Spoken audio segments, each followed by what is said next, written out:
¿Cómo evalúan ustedes el régimen de excepción como ese instrumento que ha permitido llegar a donde estamos? Bueno, primero soy un actor. Yo no sé si eras diputado sí, cuando... Sí. Fue a finales de marzo que un viernes empezaron a haber más asesinatos de lo común. Algo empezó, una zozobra. El sábado fue el día más terrible y nos convocaron a sesión plenaria el sábado en la noche y en la madrugada del domingo estábamos aprobando el primer régimen de excepción, porque hay que decir que la Constitución obliga a que solo puede durar 30 días. Mi resumen de esto, análisis después de 3 años, gracias a Dios se estaba dando un plan control territorial, pero creo que quizás los pandilleros terroristas pensaron que podían hacer como hacían en otras épocas y ahí está el resultado. Sean las deliberaciones que sean, las discusiones que tenga la sociedad, grupos pequeños o grupos grandes, lo que es un hecho es que hoy que están guardados estos, son menos de 80,000 ya porque hay más o menos 8,000 que han quedado en libertad, por el mismo pero sistema. sea como sea, estando guardados estos personajes ahí, El Salvador goza cada rato con días de 0 homicidio y la gente se siente más segura y me lo dicen, vean, por lo menos a mí. Carlos, ¿cuál crees tú que han sido los principales logros con esta medida en términos de seguridad?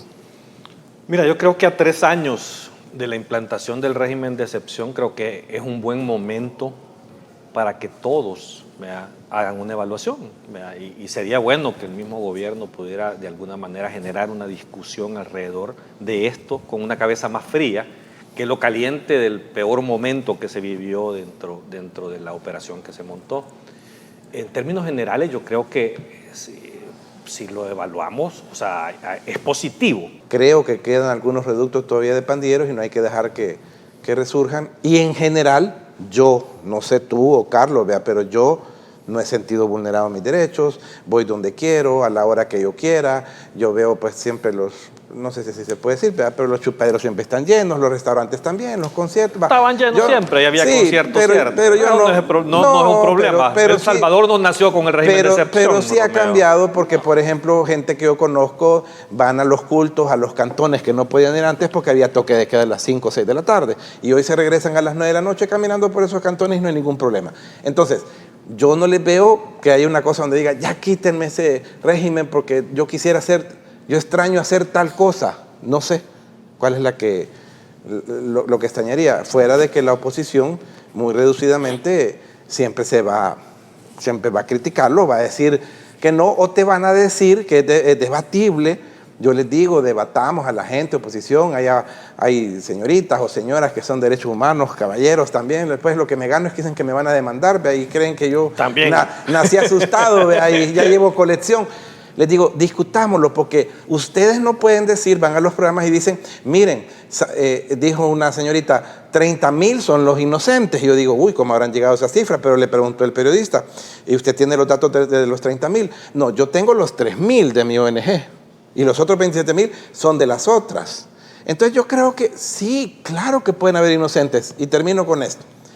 Hay un sistema de justicia, me alegra el día de ayer, Julio, tú sos abogado, 2 grupos diferentes de abogados, unos que iban a poner un habeas corpus a favor de 30 venezolanos que están en el SECOT, y otro que vi ahí a la ex asistente de Eugenio Chicas, que se llama Ruth López, en una marcha que terminó en la Sala de lo Constitucional, presentando también un amparo. Los felicito porque resulta que no están usurpadas esos puestos. Hay Sala de lo Constitucional y han ido donde se tiene que ir, a la Sala de lo Constitucional de la Corte Suprema de Justicia.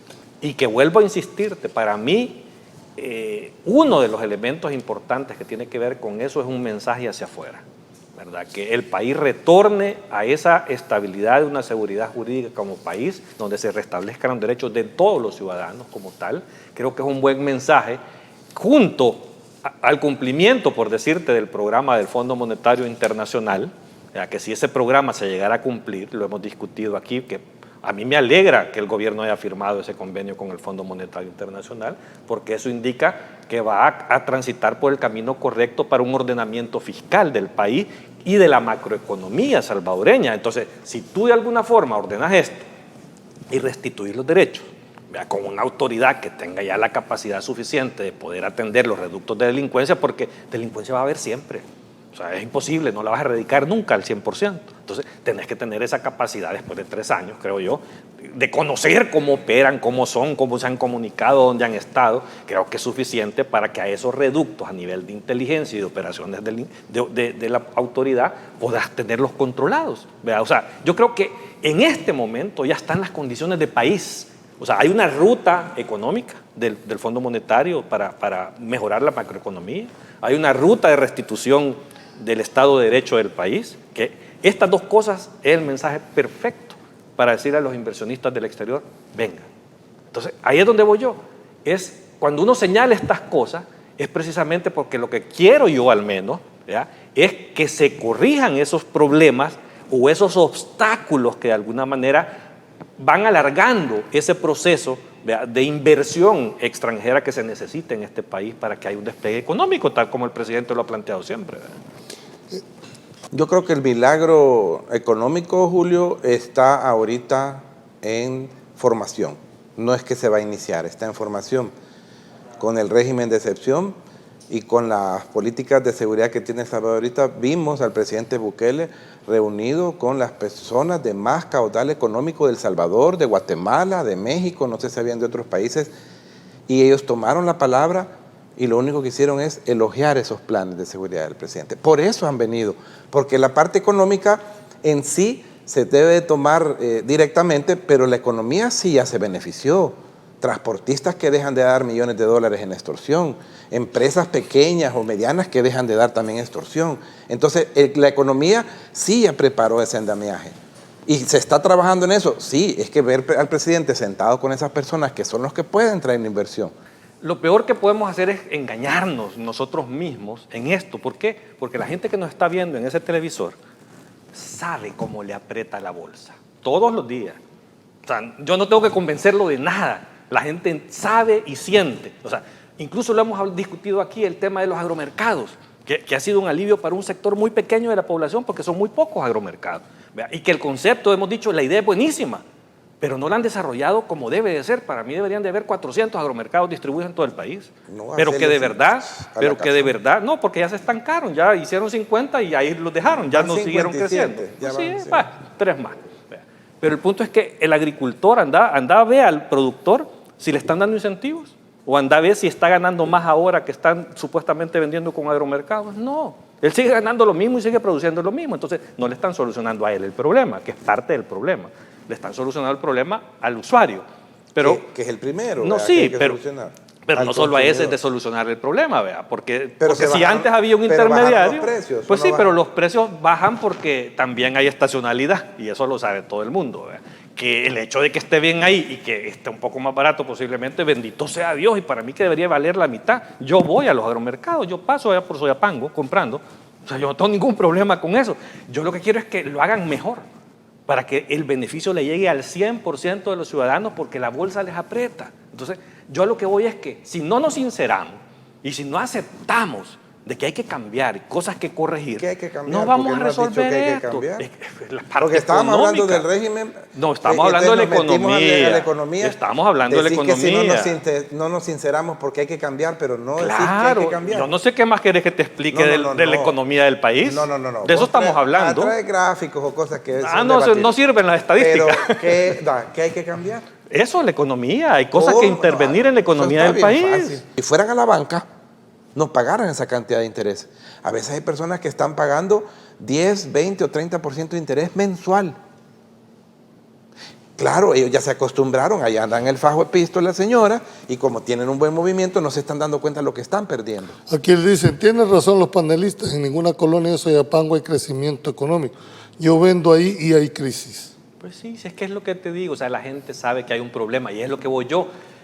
Pero del otro dice que era secado, fíjate, cuando le gusta el comentario dice ese motivo. No sé a qué te referís. No, el otro dice que era secado porque dijo de que en el secote estaban los parientes. de los que se oponían al régimen. Y no es cierto, no es mentira lo que está diciendo. Ah, y el otro es mentira porque no te gusta. Por y eso, es pero verdad. si es verdad, pregúntale a la gente. Pues yo lo que No, te yo le invito, pregunto, Romeo, yo es sí. andar a las colonias. Vamos, Voy. yo la vez pasada aquí Voy. invité también a otras personas a que fuéramos a hacer una gira nacional. Si querés te llevo a vos Gira también. nacional, ¿Verdad? no, Vamos a platicar con la gente. Yo o sea, lo hago, yo lo aterrice, platico. porque a mí me Si da voy risa. con vos, más le voy a a mí me da caer, risa ¿no? cuando Romeo se pone a pelear con ese tema de los costos del Seguro Social y la AFP. Es que se ve que de verdad no estás ubicado en lo que implican esos costos. Es tu percepción, Por Carlos, eso, que ¿por muchas qué? veces, y la mayoría de veces está equivocada. Es tu Claro. percepción. Pero yo voy al campo. No voy a ir con vos porque es un desprestigio. Pero me decís que andas haciendo con Carlos Cállate, Aramo. Flor. Bueno, Cállate, Tengo Flor. que ir a un Tan corte amado sos. comercial. Bueno, Tengo que ir a un pero- corte. Si no se logra la derogatoria, que era la petición, no, yo no creo que se dé la Que se derogatoria dé. y no es nada en contra de ok, la iglesia con todo el varias respeto del mundo, porque no es así. organizaciones han advertido con medidas internacionales si no declara inconstitucional la ley, la sala. Pero no funciona así tampoco. ¿Cómo vemos esa posibilidad? Ese es el camino cuando alguien cree que una ley no tiene Sí, está bien. los ordenamientos.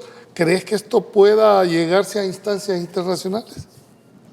Es que todo puede suceder, o sea, los caminos están abiertos para cualquier cosa, o sea, otra cosa es que prospere en esas instancias, esos niveles. Yo creo más en la presión popular, ¿verdad? Yo creo que Correcto. más en lo que la gente aquí respalde o no respalde, ¿verdad? Yo Correcto. estoy convencido. Como ¿verdad? cosa rara, ahí estoy de acuerdo con Estoy vos. convencido, no, si yo sé que estás siempre de acuerdo conmigo, No, lo no, que pasa es que te estaba toca de decir acuerdo otra cuando cosa. era fan número uno del presidente. Después Lo dije que yo, pasa es que ¿qué te le toca picó? decir ¿Qué otra le cosa, picó? pero no No es culpa sé. mía.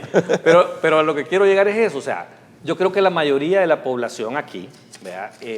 No está de acuerdo con eso, ¿verdad? Y eso poco a poco se va a ir dando cuenta el presidente. Yo creo que al final de cuentas va a terminar retrocediendo, así como retrocedió con todo su proyecto Bitcoin, cuando sintió la presión popular encima. O sea, de verdad hay un rechazo a la minería de la mayoría de la población en este país. Eso es así, ¿verdad? Y lo va a sentir. O sea, es que esto tarde o temprano, ¿verdad? Por mucho lenguaje, retórica, inventos, tergiversación de datos o de información que puedan ellos querer manifestar, en un momento cuando la gente decida darle la señal adecuada, ¿verdad? Y que entienda, yo creo que el presidente tiene encuestas en su escritorio, ¿verdad? Yo creo que sí las ve, ¿verdad? Y al final de cuentas va a tener que caminar basado en ese tipo de decisiones.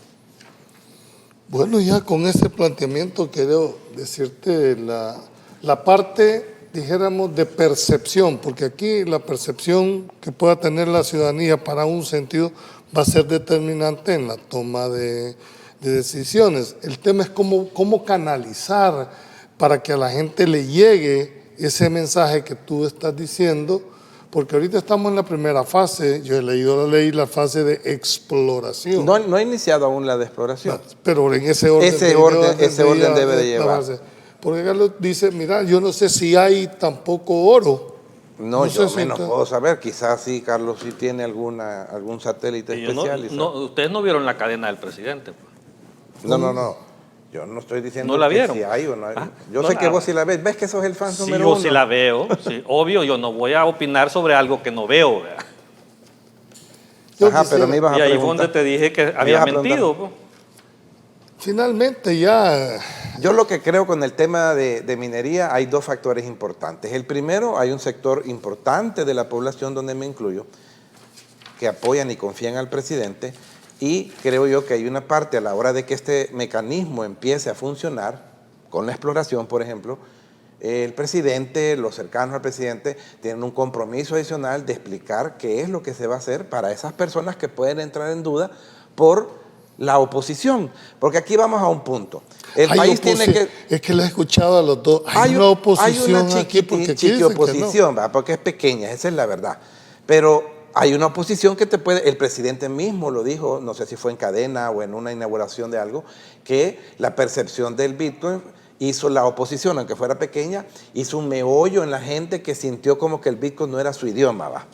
Entonces, aquí en este tema de la minería, si prospera o no prospera, el gobierno sí tiene un compromiso adicional a la gente que pueda estar en duda, decirle esto va a ser así y va a ser así. Pero la y no se oposición, preocupen. ¿quién lleva ese rol de canalizar toda esa percepción Es que negativa? no hay que una hay? sola, es que No hay- uno, no hay mira, oposición. no, uno no es que haya alguien que tenga que canalizar una percepción negativa, no.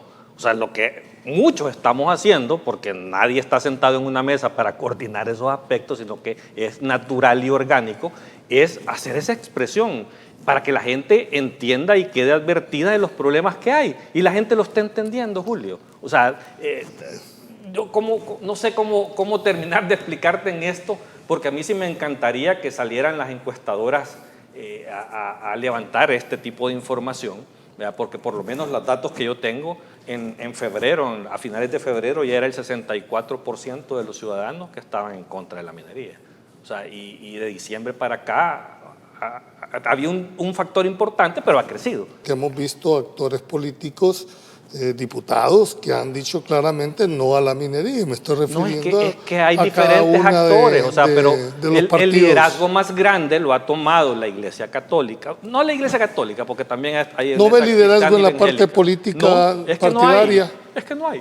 No, bueno, va a haber Es que liderazgo. casi no hay, hombre. O sea, si eso lo hemos discutido aquí miles de veces, hombre. O sea, 3 diputados de 60 es poquito. lamentablemente el liderazgo partidario, vea, todavía es un liderazgo demasiado bajo y suave, que no tiene la fuerza para impulsar proyectos de esta magnitud, vea. Por eso es que la Iglesia ha tomado su rol, vea, tal y como en su momento el mártir que mataron precisamente, inclusive hace 45 años, tomó ese rol en la sociedad, ¿verdad? De defender a la sociedad, de pastorear a la sociedad cuando algo está en peligro, ¿verdad? Y eso es precisamente lo que ahora está haciendo la Iglesia Católica. O sea, a mí me da risa ahora cómo vilipendean al arzobispo de San Salvador, cuando antes todas las focas, pero así pasaban aplaudiéndole cuando le ponían los foquitos bonitos a Nayib Bueno, Bukele. yo no lo he vilipendiado. ¿Cómo no? No, con todo respeto, Todo, creo que está todo. equivocado. Ahí lo pasan criticando cuando y cuando vilipendiando. se deforma una manifestación así, viendo hoy la Iglesia Católica está diciendo que es tal monseñor, yo pensé que era monseñor Bonestalí ese que está saliendo, que no es monseñor, que porque se fue a parar a un púlpito y la YSU y la UCA lo han entrevistado y le dicen monseñor, y es el que estaba ahí de sotana, ¿verdad?, contra la minería. No es por ese lado. Vaya, salven un río, iglesia, y convoquen, y cuando se vean esos, unos 50,000 personas. Es que aquí se trata de que la Iglesia salve los ríos. ¿Sí? ¿Ah? Sí. ¿Y el gobierno qué salva? No, la iglesia que salve las almas de ese gobierno malo. Bien. Que sí, popa. Hombre.